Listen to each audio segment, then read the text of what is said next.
Ya, Bismillahirrahmanirrahim. Assalamualaikum warahmatullahi wabarakatuh. Waalaikumsalam warahmatullahi wabarakatuh. Alhamdulillah, berjumpa kembali dengan saya Bang Agon dalam acara Let's Talk Podcast di dakwah Tamora. Nah, alhamdulillah kali ini kita kedatangan narasumber yaitu Kiai Fatih Al-Malawi.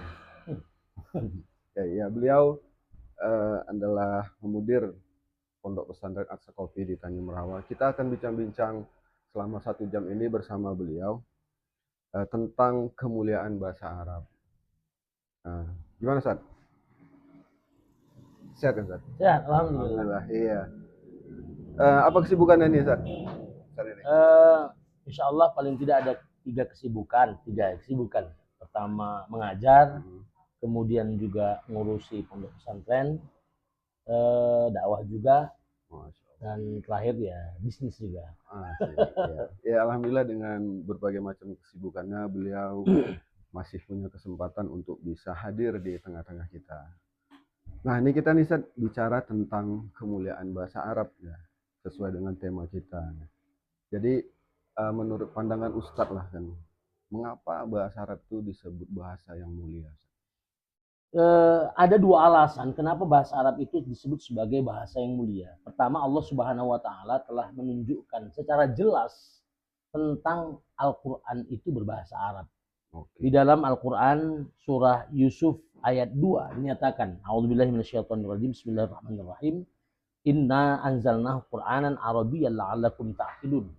Sesungguhnya kami telah menurunkan Quran dengan bahasa Arab supaya kalian memahaminya. Artinya orang yang memahami bahasa Arab, insya Allah pasti dia akan memahami Al-Quran. Bahasa Arab dengan berbagai karakteristiknya, bahasa Arab dengan berbagai kelebihannya, itu benar-benar dapat kita pelajari, kemudian kita pahami Al-Quran menggunakan bahasa Arab itu.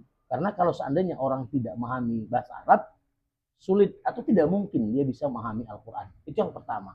Kemudian yang kedua, Rasulullah SAW juga menyatakan kepada kita bahwa bahasa Arab itu termasuk bahasa ahlul jannah. Bahasa yang insya Allah kalau kita mudah-mudahan masuk dalam surga, kita menggunakan bahasa Arab itu. Dan ini sudah maklumun minad din bidzarurah. Salah satu yang memang sudah dipahami oleh para sahabat, para ulama, bahwa bahasa Arab itu lebih tinggi nilainya daripada ilmu-ilmu yang lain atau bahasa-bahasa yang lain. Karena memang kalau kita tidak memahami bahasa Arab sebagai bahasa untuk memahami Al-Quran, sebagai bahasa untuk memahami hadis, bagaimana mungkin kita bisa memahami hukum-hukum yang Allah jelaskan baik dalam Al-Quran atau Rasul jelaskan dalam hadisnya. Itulah yang menjadi keistimewaan dari bahasa Arab yang lebih tinggi nilainya daripada ilmu-ilmu yang lain atau bahasa-bahasa yang lain. Oke, Ustaz. Tadi ada istilah Ustadz, bahasa Arab itu adalah bahasanya ahlul jannah. Iya.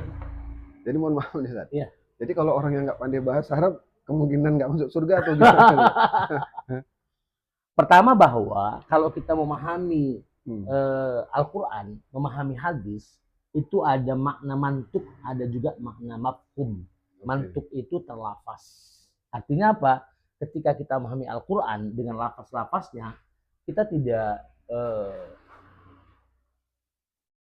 usah banyak mikir gitu. Artinya ketika ada Al-Quran atau hadis, contoh misalnya Bismillahirrahmanirrahim, Qul huwallahu ahad. Katakanlah Allah itu esa. Kita paham Allah itu esa. Selesai. Tapi nanti ada hal-hal yang berkaitan dengan persoalan mafhum. Nah, menurut pemahaman yang saya pahami bahwa ketika Rasul mengatakan bahwa bahasa Arab adalah bahasa ahlul jannah, bahasanya orang-orang yang insya Allah akan masuk ke dalam surga, ini memiliki dua konotasi. Pertama bahwa benar-benar kalian bahasa Arab kalau kalian ingin menjadi ahlul surga. Yang pertama. Kemudian yang kedua, bahwa Allah Subhanahu wa Ta'ala itu Maha mengetahui, Allah Subhanahu wa Ta'ala Maha mampu untuk mengadakan segala sesuatu. Kalau seandainya pun dia tidak paham bahasa Arab, tapi dia beramal sungguh-sungguh, dia tidak akan bisa juga naik kepada kelas pertama sebagai kelas ulama, tapi mungkin kelas kedua lah sebagai abid, dan Allah pasti memampukan orang yang bisa masuk ke dalam surga dengan bahasa Arab. Itu yang saya pahami kira-kira. Jadi walaupun nggak pandai bahasa Arab, tapi dia punya amalan soleh Iya. kan gitu kan, yang bisa mengantarkan dia ke surga, Iya. secara otomatis dia bisa bahasa Arab juga. Iya, gitu, itu ya. Allah Maha Masya Kuasa Allah. segala Iya, sesuatu, iya. kira-kira begitu. Baik. Nah ini Sat, ini ada pandangan ya, pandangan orang katanya bahasa Arab itu pentingnya untuk santri, untuk ustadz-ustadz saja, Iya. atau untuk para dai saja. Nah itu menurut Ustadz gimana terkait dengan orang yang punya pandangan seperti itu? Ya, ini sebenarnya pandangan yang tidak benar. Bahasa Arab itu untuk siapa saja. Karena kalau kita melihat ulama yang betul-betul bisa beristiad itu kan adalah ulama yang bisa berbahasa Arab. Ulama yang bisa melakukan istinbat atau menggali hukum, Iya. baik dalam Al-Quran maupun hadis, itu pasti harus atau wajib bisa berbahasa Arab. Nah, saya tidak paham apakah kemudian orang yang belajar bahasa Arab tidak di pesantren, di luar pesantren disebut santri juga atau bukan, saya juga tidak tahu. Yang jelas bahwa siapapun kita di kalangan umat Islam, apakah masuk pesantren atau tidak, dia wajib untuk belajar bahasa Arab. Sehingga kalau kita melihat fakta hukum yang dikeluarkan oleh para sahabat atau para ulama, belajar bahasa Arab hukumnya kan dua. Ada belajar tentang bahasa Arab yang itu menyempurnakan ibadah kita. Misalnya kita baca suratul Fatihah menggunakan bahasa Arab. Itu Fatihah salah satu daripada rukun untuk melaksanakan ibadah sholat atau hal-hal yang lain. Nah, itu wajib fardu ain kita untuk memahaminya bahasa Arab.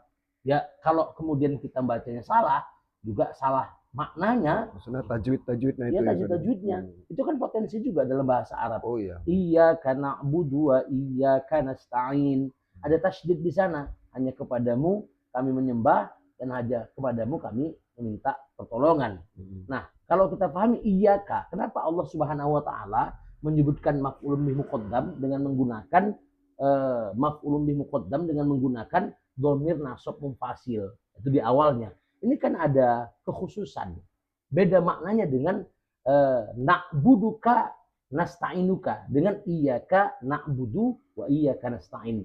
Di situ potensinya luar biasa berkaitan dengan bahasa Arab itu. Sehingga dalam hal-hal memaknai apa yang kita baca dalam sholat itu supaya kita paham, khusyuk kita lebih bagus, itu fardu ain.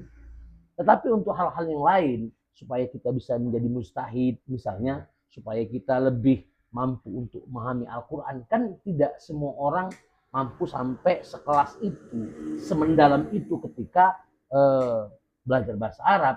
Maka mungkin dalam hal-hal yang sangat mendalam itu hukumnya fardu kifayah, orang-orang yang bisa mendalami bahasa Arab secara lebih mendalam tadi itu. Tapi untuk menyempurnakan ibadah kita, maka mempelajari bahasa Arab hukumnya fardu ain. Kalau masuk ini kita kan banyak nih kan kitab-kitab ulama terdahulu kan berbahasa Arab. Iya. Agar kita bisa lebih bisa mengkajinya, itu kan kita harus bisa bahasa Arab juga. Iya. Nah, itu termasuk hukumnya fardu, istilahnya kita belajar bahasa Arab agar kita lebih mudah mengkaji kitab-kitab para ulama itu. Ya, dua hal tadi itu. Pertama bahwa fardu ain dan fardu kifayah. Contoh misalnya, kita ini kan sebagai muqallid ami, sebagai orang yang memahami fikih-fikih itu berdasarkan pada ulama yang kita bermadhab dengannya. Nah, hal-hal yang terkait dengan persoalan rukun dalam sholat misalnya. Ada berapa rukun dalam sholat? Nah, kalau kita sholat, kita harus paham berapa rukunnya. Kalau kita tidak tahu berapa rukun dalam ibadah sholat itu, berarti kita bukan muqallid ami, muqallid apa namanya? Pokoknya di bawah ami nggak ada, muqallid di bawah ami lagi. Yang muqallid ami itu harus paham rukun sholat itu berapa, misalnya rukun wudhu itu berapa. Bahkan di kalangan mazhab Syafi'i itu mengatakan setiap orang yang sholat dia harus paham mana yang termasuk dalam rukun sholat, mana yang termasuk dalam syarat sah sholat, syarat wajib sholat, termasuk mana yang sunnah muakkad dalam sholat, mana yang sunnah abad dalam sholat. Kenapa? Kalau seandainya dia tidak paham, nanti ada kesalahan ketika dia melaksanakan ibadah sholat, sholatnya bisa menjadi batal. Ini contoh misalnya, tahiyat awal itu di dalam fikih namanya sunnah abad. Tahiyat awal itu tidak termasuk dalam kategori rukun. Tapi mungkin bagi orang yang tidak paham, dia menyangka itu rukun. Begitu kemudian dia lupa, misalnya tahiyat awal, dia naik untuk rakaat ketiga, misalnya dalam sholat duhur, dalam sholat asar, sholat maghrib, atau dalam sholat isya. Dia naik. Kemudian dia lupa untuk melaksanakan tahiyat awal, dia turun lagi. Dalam mazhab Syafi'i itu batal. Oke. Kenapa? Dia sudah sempurna rukun untuk mengejarkan ayat awal yang bersifat sunnah abad. Seharusnya dia melaksanakan sujud sahwi. Ketika dia menyangka itu adalah rukun, yang terjadi justru dia batal. Disinilah persoalannya ketika dia tidak memahami rukun-rukun yang terdapat di dalam ibadah sholat itu tadi. Maka mempelajari kitab-kitab para ulama itu dengan karakteristik bahasa Arab, kita menjadi mudah untuk memahaminya. Oh, ini begini, ini begini. Kenapa? Karena kalau kita ingin menguak Al-Quran sendiri terkait dengan fikih-fikih, mungkin terlalu sulit lah mungkin bagi kita. Kita ini banyak yang mukallid amik. Ya sudah, tinggal baca kitab ulama saja, walaupun tidak tahu dalil, kita tahu kitab yang kita baca, sudah, itu sudah mukallid amik dan itu sudah mencukupi untuk kita beribadah dengan ilmu.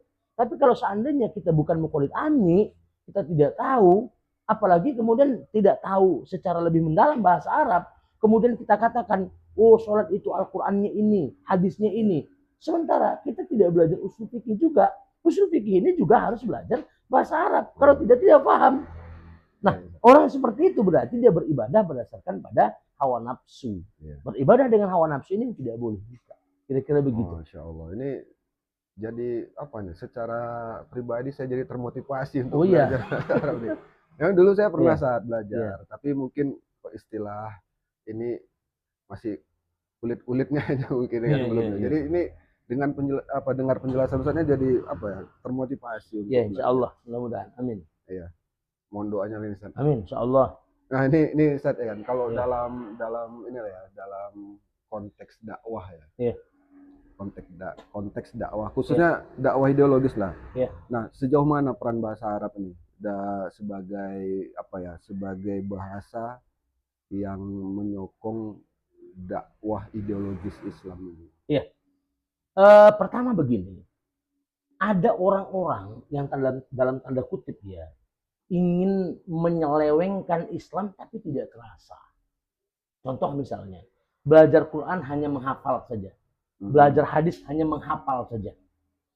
Nah, untuk beberapa negara, sependek pengetahuan saya, maaf lah ya, pesantren-pesantren yang berbasis kepada hanya menghafal Al-Quran, hanya menghafal hadis, itu ada bantuannya. Sependek pengetahuan saya ada bantuan. Bantuan maksudnya? Bantuan untuk mengembangkan pesantren yang basisnya hanya menghafal Al-Quran atau basisnya hanya menghafal hadis. Oke, ya. Cuma menghafal doang.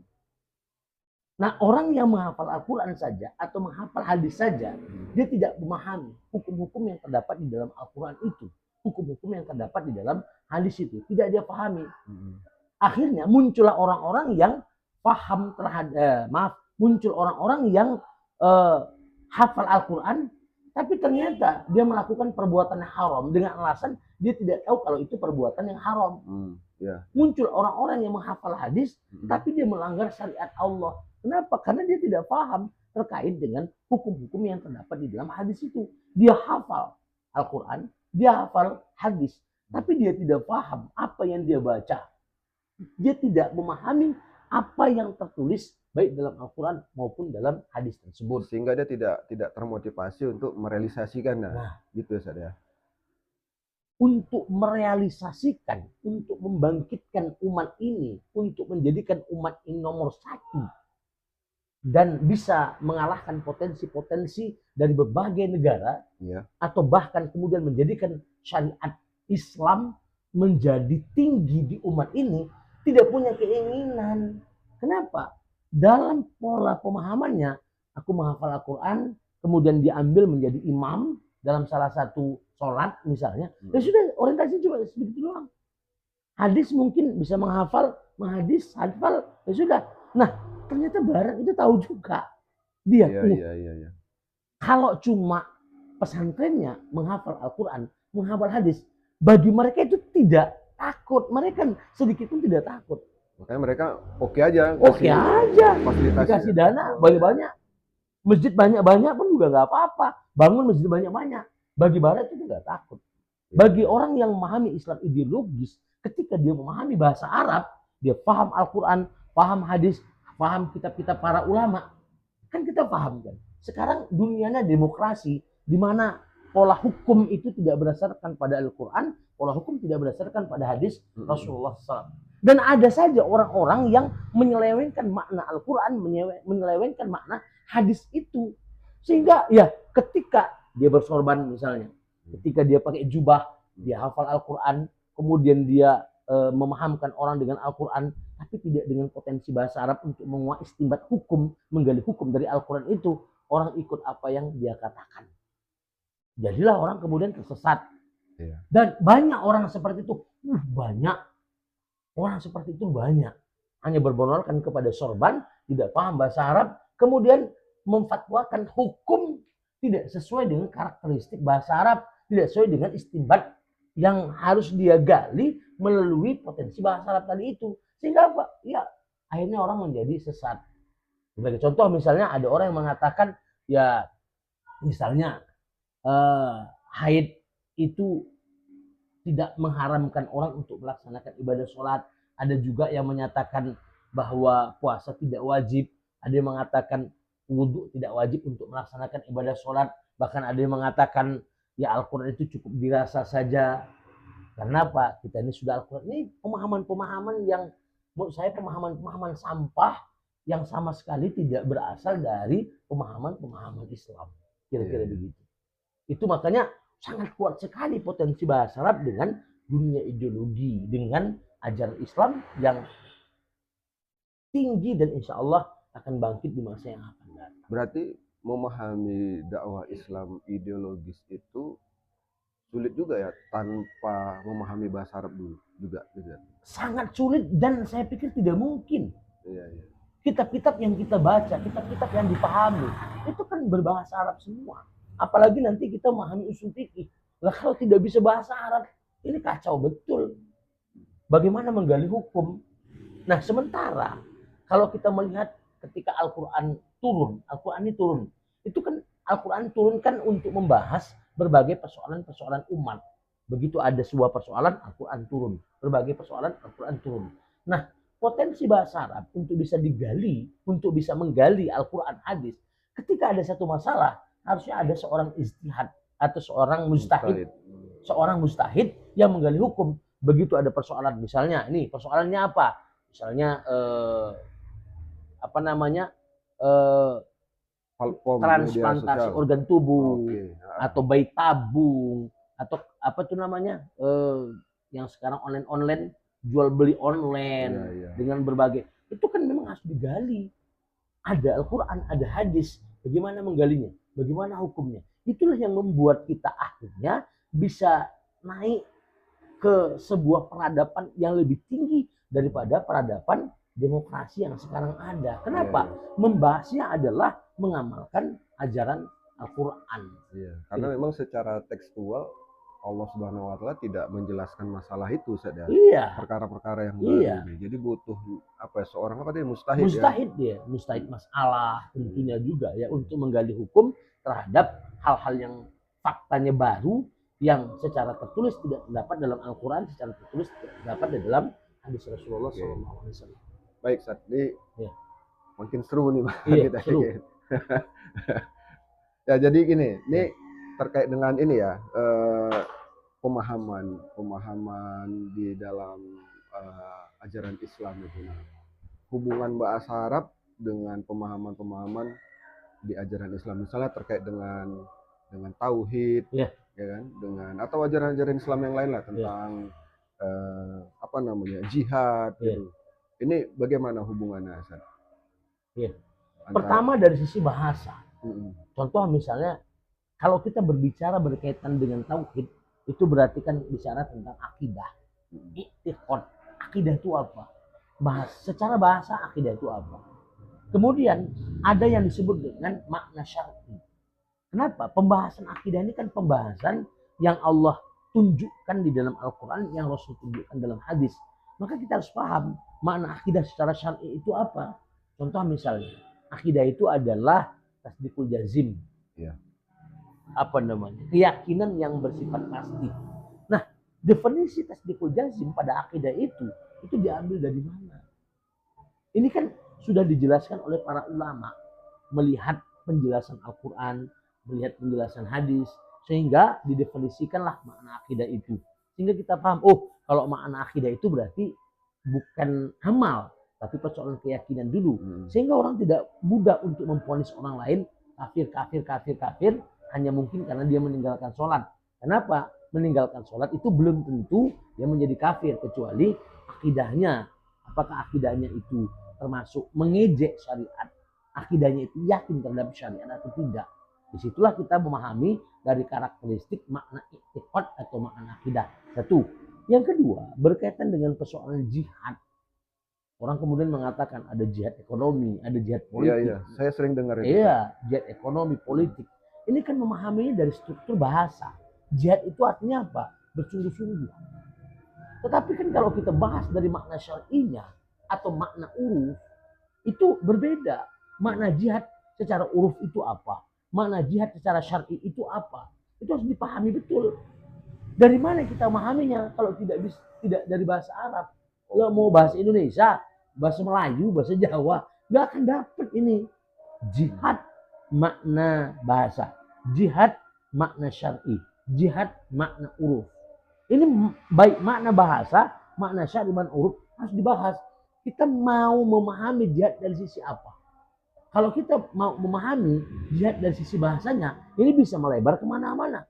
Tapi kalau kita memahami jihad dari sisi makna syar'i, kita mau arahkan jihad ini menurut pemahaman yang disampaikan dalam Al-Quran atau mau yang telah disampaikan Rasul dalam hadis atau para sahabat, para ulama, dia bahas jihad maknanya adalah makna syar'i, jangan kemana-mana. Disitulah ada definisi jami' mani nanti yang di dalam tidak akan keluar definisinya, yang keluar tidak akan masuk definisinya. Sehingga ketika kita membahas jihad maknanya syar'i, tak ada lagi kita bisa mengatakan ada jihad ekonomi, jihad politik. Kenapa? Secara uruf jihad itu ya qital, jihad itu adalah perang. Itu sudah banyak ditulis oleh para ulama di dalam kitab-kitab fikih mereka. Kira-kira begitu. Berarti tapi kan gini nih Sat, ini kan misalnya kayak jihad tadi, jihad secara bahasa kan bahasa Arab kan? Iya. Artinya bersungguh-sungguh. Ya. Tapi nggak bisa mengambil sesuatu itu berdasarkan dari definisi bahasanya saja gitu. Iya, ada memang yang bahasa Arab itu bahasanya umum bisa diambil dari sisi bahasa. Tetapi ada yang memang bahasa Arab itu tidak bisa diambil dari makna bahasanya aja. Kenapa? Karena pembahasannya adalah syar'i. Contoh misalnya berkaitan dengan persoalan sholat. Sholat itu makna bahasanya itu kan doa.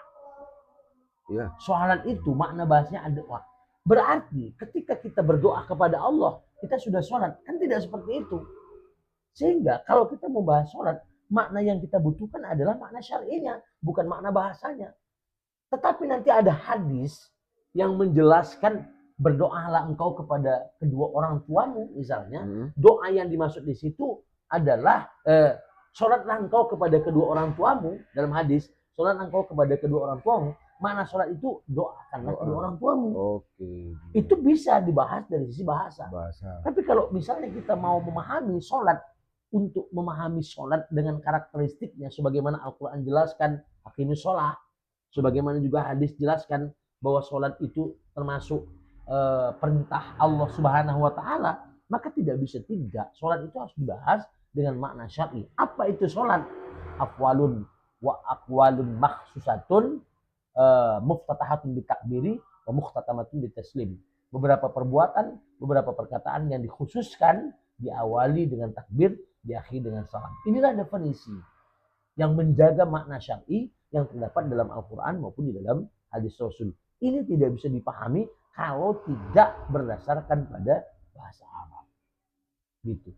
Berarti kalau hanya mengartikan bahasa apa ya tadi, misalnya istilah-istilah dalam syariat itu tadi hanya dipahami dari sisi bahasa, kemudian hanya mencukupkan itu bentuk kelemahan kita dalam memahami bahasa Arab. Begini, contoh misalnya Alkitab. Dalam Al-Quran itu Alkitab itu maknanya banyak sekali secara bahasa. Alkitab itu bisa bermakna takdir. Alkitab itu bisa bermakna juga Al-Quran. Alkitab itu bisa bermakna juga keputusan, hukum, dan seterusnya. Ini kalau dikaji Alkitab dengan makna bahasa. Tetapi sesuai dengan siakil kalam, kedudukan apa yang diinginkan dari kata-kata Alkitab. Contoh, Bismillahirrahmanirrahim. Dzalikal kitabul la raiba fi. Kitab ini tidak ada keraguan di dalamnya. Hudal lil muttaqin, petunjuk bagi mereka yang bertakwa.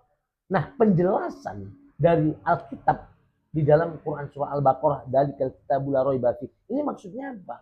Siakil kalamnya menghendaki apa? Ternyata menghendaki Al-Quran.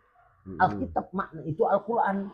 Berarti dibahaslah Alkitab dalam makna syar'i, yakni Al-Quran. Bukan makna bahasa apakah itu takdir, apakah itu keputusan hukum dan seterusnya. Atau gitu. buku. Atau buku misalnya kan.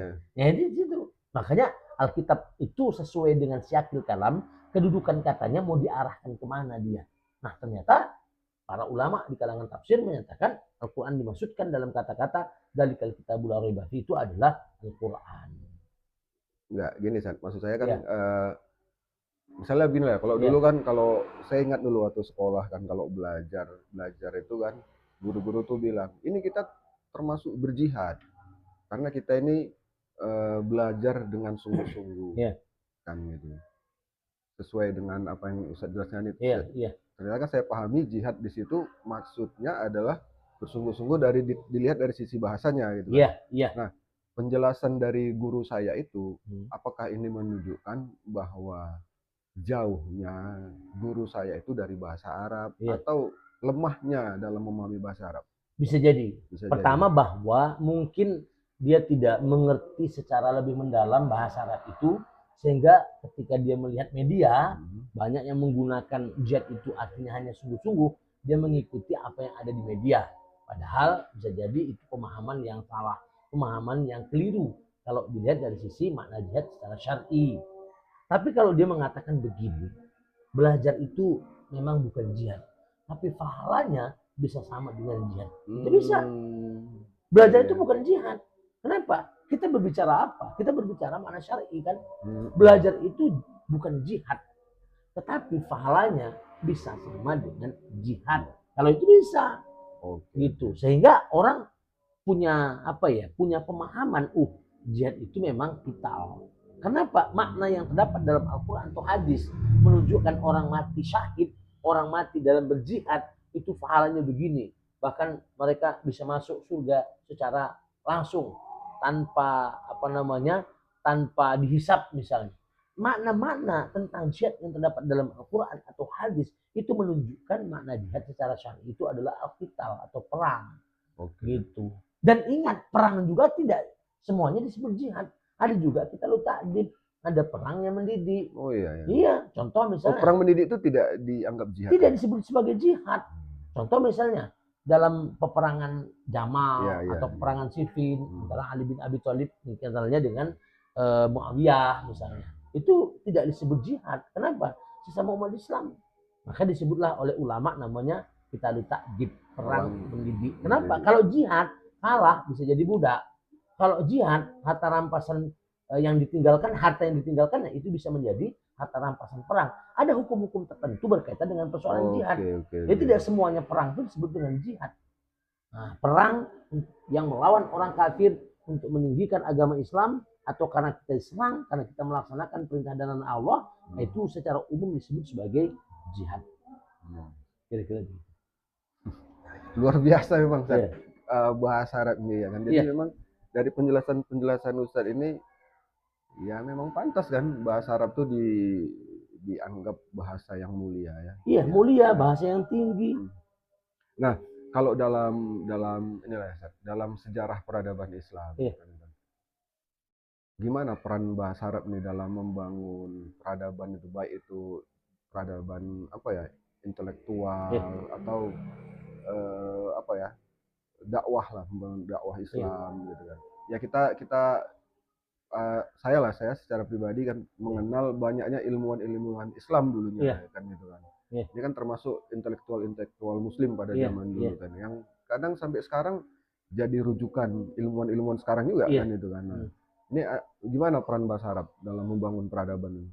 Saya membaca di dalam sejarah pada masa Rasulullah, pada masa sahabat, pada masa kekhilafahan Muawiyah terus ke bawah, itu potensi bahasa Arab masih tinggi. Masuk kekhilafan Abbasiyah terakhir itu potensi bahasa semakin menurun. Potensi bahasa Arab semakin menurun. Ketika potensi bahasa Arab semakin menurun, apa yang terjadi? Masuklah ideologi yang lain ke dalam dunia Islam. Masuklah filsafat ke dalam dunia Islam. Akhirnya kemudian orang teralihkan kepada pemikiran filsafat. Kalau kita mengatakan pemikiran filsafat ini pemikiran yang ghairu jaddiyah, pemikiran tidak serius. Kenapa tidak serius? Ya mungkin sebagian orang tidak sependapat dengan kita, mungkin. Tapi itu pendapat saya yang menyatakan pemikiran tidak serius. Kenapa?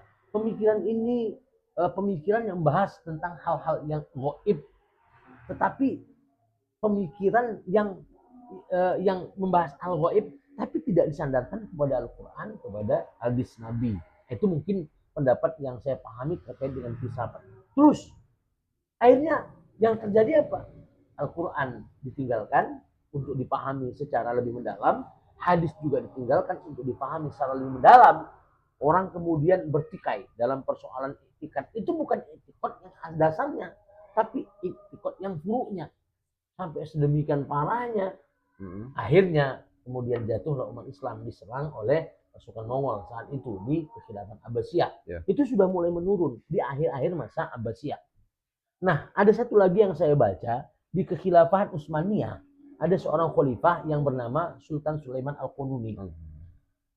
Termasuk luar biasa. Armada tempurnya luar biasa. Bahkan dalam sejarah dia pernah mengusir Portugis, pernah mengusir pasukan-pasukan Eropa yang akan masuk ke Aceh. Yang saya baca.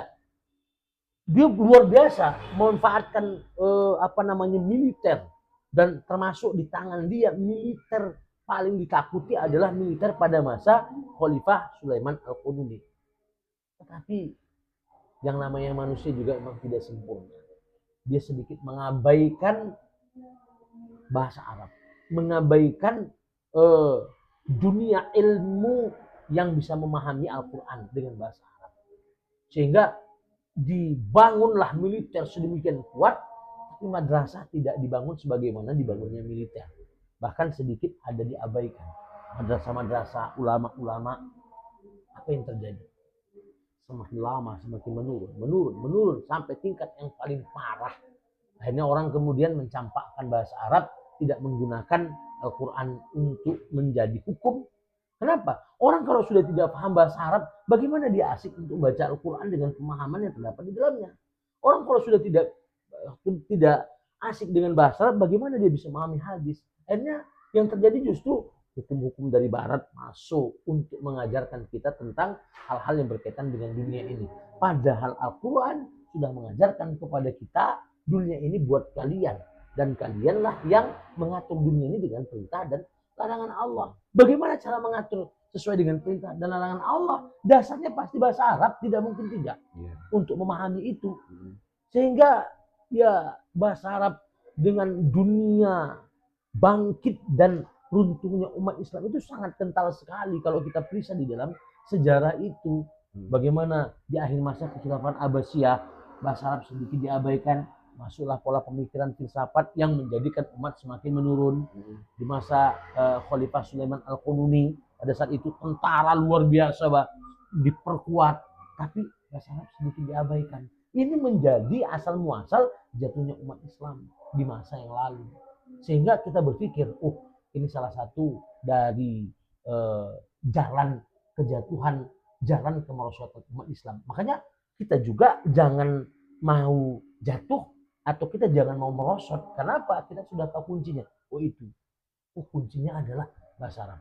Makanya pahami Islam dengan bagus, pahami Islam dengan jernih, bersih, tidak ada pola pemikiran-pemikiran dari Barat atau dari mana. Pahami. Bagaimana cara memahami Islam dengan bersih jernih? Salah satunya dengan bahasa Arab. Gitu. Contoh misalnya kitab-kitab ulama pada masa yang lalu. Apakah itu tafsir Imam Ibnu Katsir, tafsir Imam Al-Qurtubi misalnya. Kalau kita pahami, begini kita pahami. Tapi kalau misalnya ada orang yang menerjemahkan Imam Ibnu Katsir, tafsir Imam Ibnu Katsir, mungkin yang menerjemahkan orang Barat, mungkin bisa jadi kan? Iya. Dengan dasar untuk meruntuhkan umat Islam, kemudian dia belokkan pemahaman itu. Kita nggak ngerti bahasa Arab, kita baca juga tafsir yang diterjemahkan oleh orang-orang barat tadi. Akhirnya kita mengikut, kita bilang juga dari tafsir Imam Ibnu Katsir. Padahal yang kita baca adalah terjemahan dari orang-orang barat ini tadi untuk meruntuhkan umat Islam. Dan itu sudah terjadi. Beberapa buku-buku itu diterjemahkan menurut pemahaman mereka. Akhirnya pemahaman itu yang dipergunakan untuk menyelewengkan dari makna aslinya. Kira-kira begitu. Iya. Saya teringat ini nih ya, siapa tokoh yang dari Belanda yang pura-pura masuk Islam, Snok. Snok Hurje. Snok Hurgroni. Nah, itulah dia, Snok. Snok Hurgroni. Ya, itu kan dia apa ya, seorang apa namanya tuh, misionaris kan, itu kan yang pura-pura masuk Islam. Itu kalau di Aceh disebut dengan Habib Putih namanya. Habib Putih. Saya tahu ada kawan dari Aceh bilang itu dulu disebut sebagai Habib Putih. Nah, jadi kalau kita nggak paham bahasa Arab, ya dia ini aja, kita istilahnya dicekokinya dengan istilah-istilah dengan bahasa Arab apa semua, kita terima aja. Tahu-tahu yang kita terima itu semuanya menjauhkan kita dari kita Islam, bisa ya. Gitu. Luar biasa ini bahasa Arab memang. Nah, para pemirsa yang dimuliakan Allah kan, jadi setelah kita mendengar penjelasan dari kiai kita, dari ustadz kita ini, begitu urgennya bahasa Arab bagi kita. Jadi ayo sama-sama kita belajar bahasa Arab. Nanti insya Allah kita tagih sama ustadz kita, mau nggak beliau ngajari kita gitu. Allah siap. Nah ini Ustadz. Jadi kalau misalnya adalah kan kawan-kawan kan terutama di kalangan muda lah ini kan, ingin belajar bahasa Arab. Nah, kalau menurut pandangan Ustadz, kira-kira tantangan terbesar bagi anak muda ini dalam belajar bahasa Arab itu apa? Tantangan terbesar bagi anak muda untuk belajar bahasa Arab adalah ilmu-ilmu yang hanya memastikan mereka untuk mendapatkan dunia. Contoh misalnya, sekarang bahasa Inggris lebih gencar, bahasa Cina mungkin lebih gencar, bahasa Korea lebih gencar. Kenapa? Karena menurut mereka dengan berbahasa Inggris, dengan berbahasa Cina atau berbahasa Korea, mereka lebih bisa mendapatkan akses dunia daripada memahami bahasa Arab. Nah, bahasa Arab mau jadi apa? Gitu. Padahal bahasa Arab ini potensinya untuk membangkitkan dunia Islam sangat besar. Nah, itu tantangan terbesarnya. Bahasa-bahasa lain yang membuat mereka bisa mengakses dunia, itu termasuk tantangannya. Kemudian yang kedua, bahasa Arab ini memang dikatakan mudah-mudah, tapi dikatakan sulit juga sulit.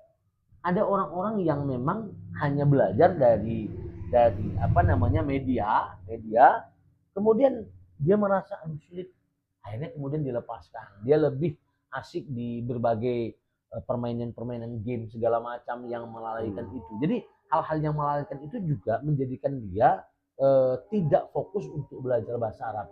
Dan kita punya santri yang seperti itu juga. Ya, kita sudah menjelaskan bahasa Arab, tapi karena tidak diulang-ulang. Kenapa? Tadi handphonenya untuk game, handphonenya untuk yang lain, itu tantangan terbesarnya. Kemudian yang ketiga, tantangan terbesarnya itu adalah yang saya katakan tadi, orientasi bahasa Arab itu kemana?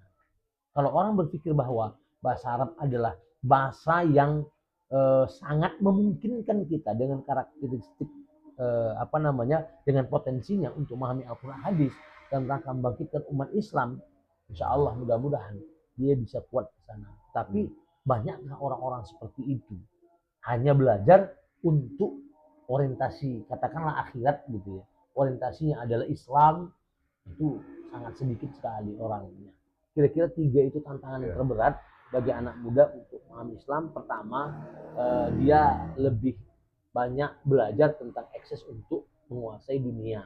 Ini berkaitan dengan persoalan maisha atau pekerjaan. Kemudian yang kedua, ada hal-hal yang mengalihkan perhatian dia walaupun dia sudah belajar bahasa Arab seperti game-game online dan seterusnya. Kemudian yang ketiga berkaitan dengan tadi, adakah orientasi anak muda itu belajar bahasa Arab untuk membangkitkan Islam? Kalau tidak ada, ini sangat sulit saya kira untuk bisa menjadikan anak muda itu betul-betul paham bahasa Arab. Kira-kira itu. Kalau di pondok pesantren Ustadz sendiri, bahasa pengantarnya bahasa Arab? Iya, kita mencoba untuk bahasa pengantar itu bahasa Arab, tetapi kan tidak semua guru juga bisa bahasa Arab. Oh iya. Bagi yang berbahasa Arab, saya sangat menganjurkan mengajarkan anak-anak dengan bahasa Arab. Bahkan sudah kita buat aturan sebenarnya, jam 7 sampai jam 5 seluruh santri wajib untuk berbahasa Arab. Ya, ada yang melanggar, ada yang begini, Iya. gitu. Ya, tetap begitu. Aturannya ada, tapi kadang-kadang Kemampuan juga saja. ya kemampuan. Padahal sebenarnya untuk memahami bahasa Arab ini dua yang dibutuhkan. Pertama, serius dan diulang-ulang. Kedua, itu dilafazkan setiap hari. Nah, serius diulang-ulang maksudnya ya lihat aja bahasa Arab 1 hari 15 menit aja lihat. Rutin. Kemudian ngomong dirutinkan. Itu sebenarnya kuncinya. Iya, saya salut juga kadang kan nengok kalau di TV itu kan di Arab Saudi itu masih kecil-kecil udah jago-jago bahasa Arab. Oh iya, sama di Inggris bahasa Inggris. Mohon maaf, Ustaz. Iya. Iya. Nah, tadi kan tantangan ini, tantangan. Nah, kalau menurut Ustaz kan gimana caranya biar anak-anak muda ini semangat belajar bahasa Arab? Banyak uslub sebenarnya sih, banyak uslub ya. Ya saya sebagai orang tua lah bisa dibilang, memang tidak begitu paham terkait dengan uslub-uslub anak muda ini. Cuman sependek pengetahuan saya, yang saya dapatkan dua pertama. Pertama memang dorongan dari keluarga, dorongan dari kawan-kawan, ya ada komunitasnya. Keluarga, kawan-kawan ada komunitasnya. Kalau komunitas itu betul-betul asik menurut dia, ya asik. Ada komunitasnya. Nah contoh misalnya, ya katakanlah begini, ada komunitas di kafe-kafe anak muda, lagunya lagu Arab tapi di apa namanya di aransemen musik musiknya yang kekinian gitu ya. Kekinian, asik gitu ya. Nah kemudian di situ dijelaskan tentang bahasa Arab sedikit, kitab sedikit. Gak usah banyak-banyak misalnya. Katakanlah pertemuan entah sekali seminggu atau sebulan 2 kali. Itu saya pikir untuk merangsang mereka belajar bahasa Arab, saya pikir ya sependek pengetahuan saya bisa. Itu yang pertama. Jadi dukungan orang tua, kawan-kawan, punya lingkungan, punya apa namanya tadi itu, punya komunitas. Kemudian yang kedua, buka selebar-lebarnya peluang kerja untuk bahasa Arab. Nah itu. Ini contoh misalnya, saya dulu pernah dapat pekerjaan untuk menerjemahkan bahasa Arab yang di label roti itu. Kan ada bahasa Indonesia, bahasa Inggris, bahasa Cina, apa itu, ingredient atau apa ya. Baru kan bahasa bahan bakunya ya. Bahan bakunya itu. Saya pernah dapat pekerjaan itu, dan itu cukup menarik juga. Sekali kita menerjemahkan dikasih sekian, nanti bulanan juga kita dikasih. Saya pikir kalau ada peluang-peluang yang bisa memanfaatkan orang untuk untuk bisa bekerja dengan bahasa Arab itu, saya pikir ini juga memotivasi dia untuk bisa belajar bahasa Arab. Saya pikir begitu. Ini uslub aja ya, uslub. Begitu. Uslub. Saya pikir dua itu sependek pengetahuan saya. Mungkin ada uslub yang lain ya. Saya teringat kawan dulu, kawan kan ya pasangan muda lah, dia baru menikah kan gitu kan, punya anak masih kecil gitu kan. Dia di rumahnya itu semuanya ditempelinya bahasa Arab. Misalnya kan apa kan babon, meja, pintu, gitu-gitu lah, semua ditempel itu, dipasangnya semua gitu. Jadi asal kita ke rumahnya tuh ini bahasa Arabnya. Itu bisa jadi. Itu termasuk motivasi keluarga. Itu. Makanya saya bilang tadi, motivasi keluarga, teman-teman, ada komunitasnya. Saya pikir itu salah satu usul juga untuk bisa menggiatkan itu tadi. Atau coba buat novel berbahasa Arab dengan animasi, mungkin animasi Jepang tapi bahasa Arab. Tapi bisa juga nih, San. Kalau ya tadi kan teringat game online tadi kan. Kan ini anak-anak muda juga banyak yang ini ya, hobi main game kayak Mobile Legends. Nah, ternyata di situ ada pilihan bahasanya. Iya. Kalau dibuat pilihan bahasa Arab, bisa jadi kan nanti pas lagi mabar itu pakai bahasa Arab. Iya bisa, gitu. Jangan ada pilihan bahasa yang lain mungkin. Bahasa Arab doang. Bisa juga bisa. Itu Baik, bisa baik. untuk motivasi anak muda, banyak uslub. Nah, kalau inilah sebagai dai kan, Ya. Ustadz kan juga dai atau aktivis dakwah gitu kan.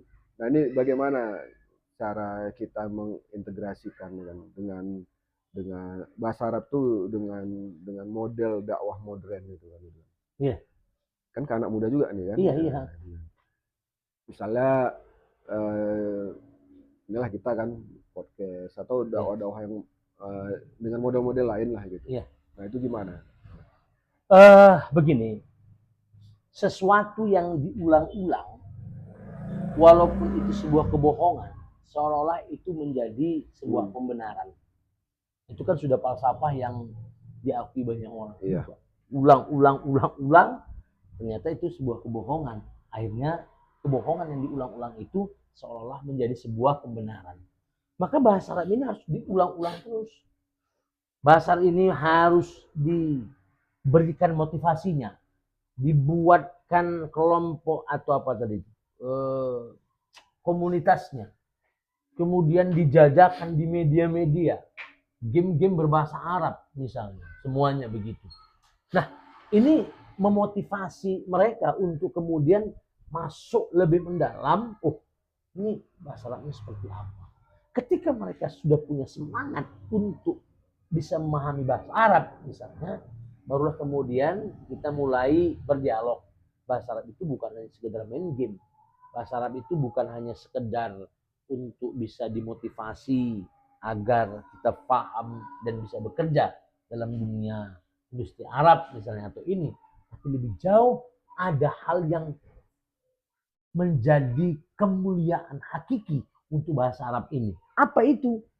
Belajar bahasa Arab untuk memahami Al-Quran, memahami hadis, supaya kita bisa melakukan istinbat terhadap hukum. Bahkan diperlukan mufasir-mufasir yang handal di masa yang akan datang. Diperlukan mustahid-mustahid yang lebih mumpuni di masa yang akan datang. Diperlukan orang-orang yang bisa memahami usul fikih lebih mendalam di masa yang akan datang. Potensi anak muda luar biasa. Kalau pepatah Arab mengatakan belajar di waktu kecil, di waktu muda, seperti mengukir di atas batu. Belajar sesudah dewasa seperti mengukir di atas air. Maksudnya apa? Lebih muda itu ya lebih kreatif, dia lebih paham, bahkan dia bisa menggunakan bahasa Arab dengan inovasi-inovasi yang terbarunya, gitu kan? Mengajarkan orang untuk bisa masuk dalam dunia digitalisasi misalnya untuk memahami Islam. Kalau dulu mungkin kita meraih ilmu itu dengan buku. Sekarang ada program di mana kita tidak usah melihat buku, tapi kita mendengar saja. Bukunya sudah dibacakan. Bisa ya? Ya kan? Ya. Ada aplikasi itu. Gitu, sudah banyak. Bahkan kalau kita buat aplikasi sendiri untuk memahami bahasa Arab, untuk bisa lebih menjual dan seterusnya. Gitu. Jadi ini apa ya? Saya pikir tantangan kita juga ya sebagai orang yang mengerti bahasa Arab agar bahasa Arab ini lebih dimengerti oleh orang-orang lain. Saya juga berpikir ke arah sana, cuman ya begitulah. Kalau ada dukungan dari teman-teman untuk membantu ini bisa, tapi kalau saya sendiri ya wallahu alam. Ya, ini kita tunggu juga nih Ustaz, inovasi dari Ustaz nih kan. Iya, siap. Mudah-mudahan bisa memfasilitasi kawan-kawan kan dalam biar lebih mudah ya. Yeah. Nah, inilah ya untuk pesan ke kawan-kawan muda. Yeah. Ini kan banyak juga yang menganggap bahwa belajar bahasa Arab itu sulit. Iya. Payah, ribet gitu kan. Atau tadi ya tidak relevan lagi dengan kondisi sekarang gitu. Yeah. Orang lebih asik lagi belajar bahasa Korea, bahasa Jepang atau bahasa Inggris. Nah, jadi apa nih pesan-pesan Ustadz untuk kawan-kawan muda ini? Pesannya cuma 2 saja. Pertama, bahasa Arab itu mudah kalau kita permudah. Nggak ada yang sulit. Kawan saya dulu pernah bilang, ilmu apapun itu mudah kalau kita menerimanya dengan mudah. Oh iya. Ilmu yang paling mudah pun akan menjadi sulit kalau cara penerimaan kita sulit. Ya, betul. Jadi menerimanya dulu, mudah, kan begitu. Itu akan menjadi mudah. Tidak ada orang yang belajar dia mengatakan sulit, kemudian dia mampu, gak ada. Dia pasti mengatakan mudah. Guru bahasa Inggris pasti dia mengatakan bahasa Inggris itu mudah, ya kan? Yeah. Guru bahasa Indonesia pasti mengatakan mudah, sehingga jadi guru bahasa Indonesia. Termasuk saya, ketika saya mengatakan bahasa Arab itu mudah. Kenapa? Karena saya memang dari dulu sudah memahami bahasa Arab itu tidak sulit, mudah. Yang pertama. Yang kedua, diulang-ulang. Jadi motivasinya diulang-ulang. Ini contoh misalnya, Imam Hambali kalau mau ketemu gurunya, dia mengulang-ulang pelajaran sampai 40 atau sampai 60 kali. Diulang-ulang. Nggak akan mungkin orang bisa paham ilmu apapun kalau tidak diulang-ulang. Diulang-ulang itu dipermudah saja, nggak usah lama-lama. 1 hari 15 menit, 24 jam kita hidup. Cuma ngambil 15 menit untuk nengok bahasa Arab, masa tidak bisa? Kapan itu? Terserah saja. Contoh habis makan 5 menit, lihat. Mungkin yang ngerokok sambil merokok, mungkin. Atau misalnya ya sambil bangun tidur habis subuh, lihat sedikit. Dan itu menjadi mudah. Jadi jangan kita bayangkan, sulit. Ya kalau kita bayangkan sulit menjadi sulit. Ya? Kemudian harus belajar 2 jam. Enggak. Guru saya mengatakan 15 menit 1 hari saja. 15 menit 1 hari. Enggak usah lama-lama. 1 hari. 24 jam kita ngolong ini, sana kemari, ngolong hidup. Permudah saja. 15 menit. Kapan menghitungnya 15 menit? Terserah saja. Yang penting 15 menit. Harus 15 menit. Enggak juga. 5 menit. Mungkin entah nanti siang 5 menit. Atau nanti malam 5 menit. Jumlahnya 15 menit. Kalau rutin itu kita lakukan, insya Allah. Dalam jangka waktu 2 tahun kita sudah bisa mahir berbahasa Arab. Itu pesan guru saya kepada saya waktu itu. 15 menit 1 hari. Kan mudah kan? Jadi memahami bahasa Arab itu mudah. Itu motivasinya. Jangan memahaminya dengan kata-kata sulit. Yang kedua, terus diulang-ulang dengan waktu yang mudah. Jadi semuanya insya Allah akan menjadi mudah. Jadi bahasa Arab itu mudah. Iya. Jangan, jadi para pemirsa yang dimuliakan Allah, jangan ada lagi di benak kita itu bahwa bahasa Arab itu adalah bahasa yang sulit, ribet dan lain-lain. Tapi bahasa Arab itu adalah mudah. Insya Allah mudah juga bisa kita cerna, kita serap. Gitu ya, Ustaz ya? Oke.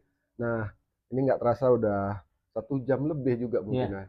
Kita ngobrol ke sana. Ini mungkin terakhir di sesi ini kan. Tapi Ustaz nanti ke depannya masih bisa ya kita ajak ngobrol-ngobrol. Siap, insya Allah.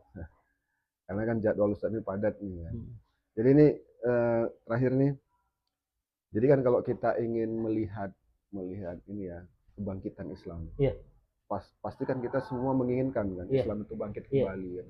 Seperti dulu kan pada masa Rasul. Nah, kalau kita korelasikan dengan bahasa Arab, sejauh mana kan kita itu harus menguasai bahasa Arab agar Islam itu bangkit?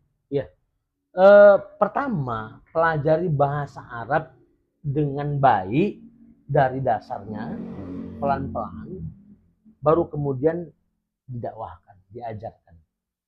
Nah, orang-orang yang mau memahami bahasa Arab dari dasar, kemudian dia mendakwahkan, dia akan menjadi paham secara lebih mendalam.